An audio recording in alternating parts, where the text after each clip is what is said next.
Stop buying new cozy games if you haven't tried these yet. In today's video, I wanted to take time to highlight some not so brand new cozy games that are absolutely worth your time and worth checking out. With so many new releases happening all the time, I feel like it's so easy to get caught up in the hype and to just feel like, oh, I should buy a new game, when really the games will always be there. So if you have games that are sitting around in your library or games on your wish list that are a little bit older, it's okay to invest in those and play those too. So today I wanted to highlight some older games, or not so new games, because some of them are in recent years, that are worth checking out. I wanted to backtrack a little bit, highlight some other games that I feel are so worth taking the time to play if you haven't played them yet, or if you dropped the game and then never returned to it. The first game I'm going to talk about sat in my library for such a long time before I actually played it.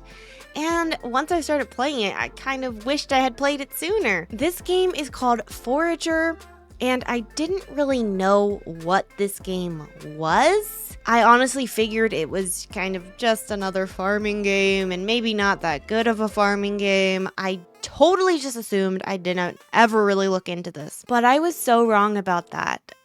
This is actually a super fun game where you literally just forage items. You start out on this little plot of land, and it's surrounded by water, and there's trees and rocks, and you just hit them with your pickaxe and forage items. And as you do that, you're gonna gain skill points, and these skill points help you unlock new crafting benches, new crafting recipes, and all these different things. And eventually you can make money and buy more land and unlock more land, which unlocks more characters, unlocks more quests. It even unlocks a museum, and it's just a really, really fun game, and it's open-ended enough that you can figure out what you want to do. And I always really like games like that, where it has these quests, but you kind of decide where you go. I always like that rather than a game that's too guided. So I'm having a lot of fun with this one, and I've been playing it recently. You can decorate, you can focus on really anything you want. You can even have animals, chickens and cows. It does have combat. The combat so far in my experience hasn't been too bad. It is real-time combat, and when you die, it does kick you out of the game back to the starting screen, which can be a little bit annoying, but you just go back in and you're left exactly where you had just died, so you don't lose any progress, which I really like. This gameplay is really, really addictive, and I just really enjoy this game, and I'm glad I ended up checking it out. There's also a part of the game that gets unlocked after playing for a while, where you get to see the story of the dev in like this little comic. In the starting menu, you can go access it, and it literally made me cry hearing his story, and I really liked it, and it makes me have even more appreciation for this game. Forager is $19.99, and it's on Steam, Nintendo Switch, PlayStation 4, and Xbox. The next game is one that I remember launching on Nintendo Switch a few years back, and it seemed like it was super popular at the time, but I hadn't checked it out until last year when it launched on Steam, and they kindly gifted the game to me for review. I had played it on stream, dedicated like just on stream, not offline in my own time, and I remember not really feeling like I connected with this game. And this game is Ooblets. Ooblets is a quirky, colorful farming sim that is very different. You create a custom character, and then you jump into the game, and you're leaving your old life for a new one. And when you get to town, you find out that everyone has these little ooblets that follow them around. And these ooblets are these cute little creatures that are adorable. Some of them are like gourds, some of them are little, I don't know, they're just these little creature critters, and they're really cute, and some of them are like mushrooms. I just love them. You get to pick your own ooblet at the beginning. I picked Tud because I love him. You can get more ooblets in the game by competing in card-based dance battles, and it is so much fun. This game is a pick-me-up kind of game.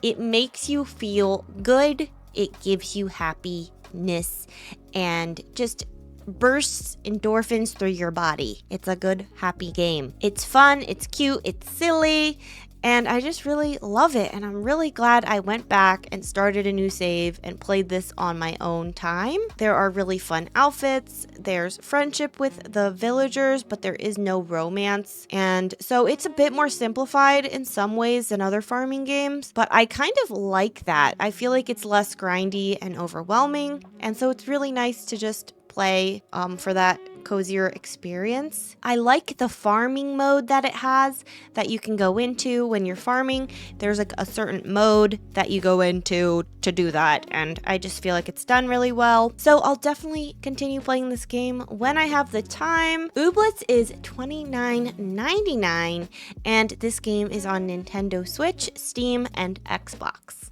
The next game I played a few years ago around the holidays, and this game is called Hoa. It's an incredible, beautiful puzzle platformer. It is perfect for a cozy gamer like me who doesn't typically like platformers, and this art style is beautiful. This game is peaceful. It has little puzzles you figure out, but they're not too difficult. And you follow the story of this little fairy. It's a short playthrough, but it is definitely worth checking out. It's one of those games that you just have to experience on your own. So if you want something that is totally cozy, you just walk back and forth, jump up and down, and solve little puzzles along the way, then this is a good pickup for you. It has nice music. I love the art, like I said. This one is only $14.99. It's on Steam, Nintendo Switch, PlayStation, and Xbox, so definitely check out Hoa if you haven't. The next one is one that I had always heard about, and I played like a year or so ago when I was on vacation in Costa Rica, and this one is called Spiritfarer. This is a cozy management game where you play as Stella, who has become the new Spiritfarer. As Stella, your job is to travel around on your boat. You find spirits who need to be released into the afterlife, and your job is to help them fulfill their last wishes and just help them say goodbye. There's also farming, crafting, cooking, foraging, fishing, and so much more, and it's all done in a very creative and fun, special way. I love the uniqueness of this game so incredibly much. You can even hug the characters, but only when they want to be hugged. You feed them, you take care of them, you travel around on your boat with them, and eventually you take them to the afterlife. There is so much heart put into this game, and you can play a lot of hours into this game. I played about 45 or 50 hours, I think, in my full playthrough. This game is $29.99, and it is on Steam, Nintendo Switch, PlayStation 4, and Xbox One, and it often goes on sale, which is when I had picked it up. So definitely put it on your wish list or pick it up and play it if you have it and haven't tried it or finished it. The next one is called Coffee Talk, and I think a lot of people will be surprised that I only just recently played this one all the way through. I probably played like a third of this game on PC Game Pass a while ago, up until it got taken off the platform, and then I kind of lost my save in that way, and I hadn't picked it up since. This game is called Coffee Talk. I heard my friends and my fellow cozy gamers always talking this one up, and I'm like, okay, I gotta go back to it. I have to play it. It feels like one of those classics that you just have to play. So that's what I did. I went back to it, and I really loved my playthrough. It's also different than the games that I typically play.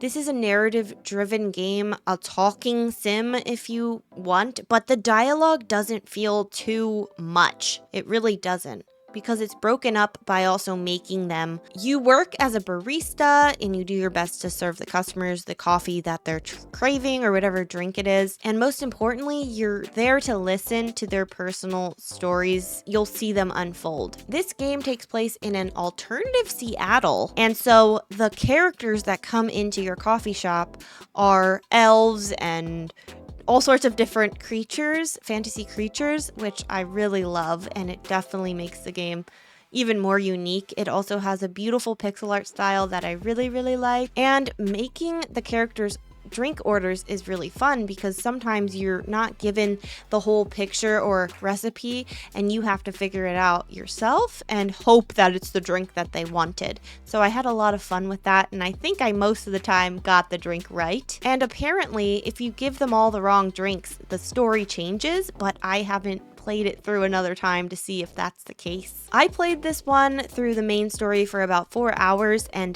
that alone was enough for me. I felt like I got what I needed to get out of this game, but there are also challenge modes, and I think another mode that you can play where you just like make drink orders for them with a timer on and stuff like that. So there is some replayability to this one as well. So if you were like me and you haven't played this or haven't finished this one, then definitely go back to it, pick it up and play it, try it out. It's a short but a very meaningful experience. Coffee Talk is available on Steam, Nintendo Switch, Xbox, and PlayStation 4. I'm including this last game because in one of my past videos where I played cozy games for 24 hours, I played this game. I feel like it sparked a lot of my community to also play or pick up this game. And shout out to my friend Britt. I think you're the one who originally told me to play it, and maybe Bailey too.